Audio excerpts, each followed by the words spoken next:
അസ്സലാമു അലൈക്കും വറഹ്മത്തുള്ളാഹി തആല വബറകാതുഹു. ബിസ്മില്ലാഹിർ റഹ്മാനിർ റഹീം. അൽഹംദുലില്ലാഹി റബ്ബിൽ ആലമീൻ. അസ്സലാത്തു വസ്സലാമു അലാ അഷ്റഫിൽ മുർസലീൻ വഅലാ ആലിഹി വസഹ്ബിഹി അജ്മഈൻ. പ്രിയപ്പെട്ട അധ്യക്ഷൻ, മറ്റെൻ്റെ ശ്രേഷ്ഠ ഗുരുവര്യന്മാരെ, സഹപാഠികളെ, ഇരുട്ടിൽ നിന്ന് വെളിച്ചത്തിലേക്ക് ഹിജ്റയുടെ പ്രചോദനങ്ങൾ എന്നതാണ് എൻ്റെ പ്രതിപാദ്യ വിഷയം. ലോകത്തിലെ ഏറ്റവും വലിയ പാലായനം ഏതെന്ന് ചോദിക്കുമ്പോൾ പല ഉത്തരങ്ങളായിരിക്കും ചരിത്രകാരന്മാർക്ക്.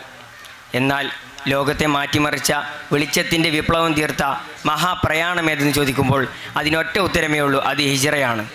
തൻ്റെ ജന്മനാടായ മക്കയുടെ മണ്ണിൽ നിന്നും മണൽ തരികളെ സാക്ഷി നിർത്തിക്കൊണ്ട് നബി സല്ലല്ലാഹു അലൈഹി വസല്ലം തങ്ങളും സിദ്ദീഖ് റളിയല്ലാഹു അൻഹുവും നടത്തിയത് വെറും ഒരു ദേശമാറ്റം മാത്രമായിരുന്നില്ല, മറിച്ച് അന്ധകാരത്തിൽ നിന്ന് വെളിച്ചത്തിലേക്കും അടിമത്വത്തിൽ നിന്ന് സ്വാതന്ത്ര്യത്തിലേക്കുമുള്ള മാനവികതയുടെ മഹാപ്രയാണമായിരുന്നു ഹിജ്റ എന്നത്. ഇസ്ലാമിക കലണ്ടറിൻ്റെ തുടക്കം കേവലം ഒരു യുദ്ധത്തിൽ നിന്നോ പ്രവാചകൻ്റെ ജനനത്തിൽ നിന്നോ ആയിരുന്നില്ല. ഹിജ്റ എന്ന ത്യാഗനിർഭരമായ യാത്രയുടേതായിരുന്നു എന്ന് തന്നെ ഹിജ്റയുടെ പ്രാധാന്യം വിളിച്ചോതുന്നുണ്ട്. മക്കയിൽ തങ്ങളുടെ വിശ്വാസം പരസ്യമായി പ്രകടിപ്പിക്കാൻ കഴിയാത്ത പീഡിപ്പിക്കപ്പെട്ട ഒരു പറ്റം ജനങ്ങളുടെ അതിജീവനമാണല്ലോ ഹിജ്റ. തങ്ങളുടെ സ്വന്തം നാടും വീടും സ്വത്തുക്കളെല്ലാം ഉപേക്ഷിച്ച് മദീനയിലേക്ക് പാലായനം ചെയ്യാൻ അവരെ പ്രേരിപ്പിച്ചത് ഒരൊറ്റ ലക്ഷ്യമായിരുന്നു. എന്താണ് ആ ലക്ഷ്യം? അള്ളാഹുവിനെ ആരാധിക്കുക, അള്ളാഹുവിനെ ആരാധിക്കാനുള്ള സ്വാതന്ത്ര്യം എന്നതായിരുന്നു അവരുടെ ലക്ഷ്യം. അതിനുത്തമ ചരിത്രമായി നമ്മുടെ മുന്നിൽ ഉള്ളത് സുഹൈബ് റൂമി റളിയല്ലാഹു അൻഹുവിൻ്റെ ചരിത്രമാണ്. പ്രവാചകൻ സല്ലല്ലാഹു അലൈഹി വസല്ലം തങ്ങളുടെ കൂടെ പാലായനം ചെയ്യാനിരിക്കെ ശത്രുക്കൾ സുഹൈബ് റൂമി റളിയല്ലാഹു അൻഹുവിനെ പിടിച്ചു വെക്കുകയും അദ്ദേഹത്തോടായി പറയുകയാണ്, നീ മക്കയിലേക്ക് വന്നത് ഒന്നുമില്ലാത്തവനായിട്ടാണ്, അതിനാൽ നീ മക്കയിൽ നിന്ന് പോകുമ്പോൾ നിന്റെ സ്വത്ത് മുഴുവൻ ഇവിടെ ഉപേക്ഷിച്ച് വേണം പോകാൻ. ഒരൊറ്റ നിമിഷം പോലും കാത്തു നിൽക്കാതെ സുഹൈബ് റൂമി റളിയല്ലാഹു അൻഹു പറയുകയാണ്, നിങ്ങൾ എൻ്റെ സ്വത്ത് മുഴുവൻ എടുത്തോളൂ, എന്നെ എൻ്റെ പ്രവാചകൻ്റെ അടുത്തേക്ക് വിട്ടയക്കൂ എന്നായിരുന്നു സുഹൈബ് റൂമി റളിയല്ലാഹു അൻഹു പറഞ്ഞത്. ഇവിടെയാണ് നാം പഠിക്കേണ്ട ആദ്യ പാഠം. നമ്മുടെ ഈമാനിന് കോട്ടം വരുത്തുന്ന, നമ്മുടെ വിശ്വാസത്തിന് കോട്ടം വരുത്തുന്ന എന്തൊരു അവസ്ഥ നമ്മുടെ ജീവിതത്തിൽ വരുമ്പോഴും അതിനുവേണ്ടി നമ്മുടെ ഭൗതിക സുഖങ്ങളെ വിട്ടു നൽകാൻ ഒരു മുഅ്മിൻ തയ്യാറാകണം. ഒരു മുഅ്മിനിൻ്റെ അനിവാര്യ ഘടകമാണത്.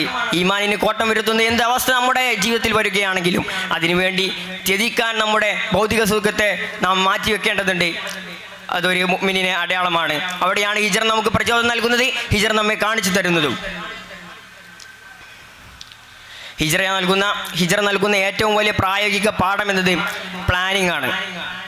അള്ളാഹുവിൻ്റെ സഹായം ഉണ്ടാകുമെന്ന ഉറച്ച വിശ്വാസം ഉണ്ടായിട്ടും ഹബീബുന സല്ലല്ലാഹു അലൈഹി വസല്ലം തങ്ങൾ സ്വീകരിച്ച മുൻകരുതലുകൾ വ്യത്യസ്തമായിരുന്നു.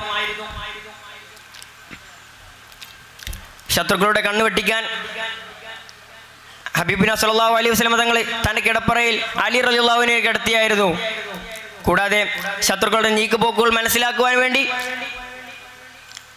അബൂബക്കർ റളിയല്ലാഹു അൻഹുവിൻ്റെ മകൻ അബ്ദുള്ളയെ ഏൽപ്പിച്ചു.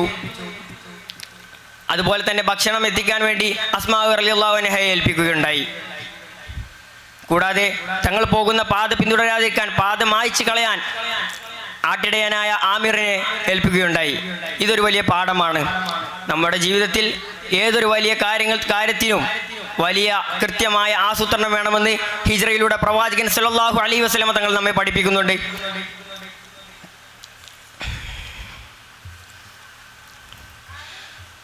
സൗർ ഗുഹയിലെ 3 ദിവസം സ്നേഹത്തിൻ്റെയും സമർപ്പണത്തിൻ്റെയും അത്യുച്ഛാവസ്ഥയായിരുന്നു. പ്രവാചകനെ സംരക്ഷിക്കാൻ ഗുഹയിലെ മാളങ്ങൾ സ്വന്തം വസ്ത്രം കൊണ്ടടച്ച സിദ്ദീഖ് റളിയല്ലാഹു അൻഹുവിൻ്റെ സ്നേഹം നാം മനസ്സിലാക്കേണ്ടതുണ്ട്. മക്കയിലെത്തിയ പ്രവാചകൻ ആദ്യമായി ചെയ്തത് മുഹാജിറുകളെയും അൻസാരികളെയും സഹോദരങ്ങളായി പ്രഖ്യാപിക്കുകയായിരുന്നു. മക്കയിൽ നിന്നെല്ലാം വിടിഞ്ഞു വന്ന മുഹാജിറുകൾക്ക് തണലായത് അൻസാരികളുടെ സ്നേഹവും അവരുടെ കരുണയുമായിരുന്നു. തങ്ങളുടെ സമ്പത്തിൽ നിന്ന് ഇഷ്ടമുള്ളത് തിരഞ്ഞെടുക്കാനാണ് അൻസാരികളോട് മുഹാജിറുകൾ പറഞ്ഞത്. ഇതൊക്കെയാണ് ഹിജ്റ നമ്മെ കാണിച്ചു തരുന്നത്. ഹിജ്റ നമ്മെ പഠിപ്പിക്കുന്നത് ഇതൊക്കെയാണ്. വാക്കുകൾ ചുരുക്കുകയാണ്. ഹിജ്റയിലൂടെ ഒരുപാട് പാഠങ്ങൾ നാം പഠിക്കേണ്ടതുണ്ട്. ജീവിതത്തിൽ എപ്പോഴെങ്കിലും തളർന്നു പോകുന്ന നിമിഷം തോന്നിയാൽ ഹിജ്റയുടെ തൂലികളൊന്ന് നാം മറച്ചു നോക്കേണ്ടത് അനിവാര്യമാണ്. ഹിജ്റയെ നാം പഠിക്കേണ്ടതുണ്ട്. ഇത്രയും പറഞ്ഞുകൊണ്ട് ഞാൻ എൻ്റെ വാക്കുകൾ ഉപസംഹരിക്കുകയാണ്. അസ്സലാമു അലൈക്കും വറഹ്മത്തുള്ളാഹി തആല വബറകാതുഹു.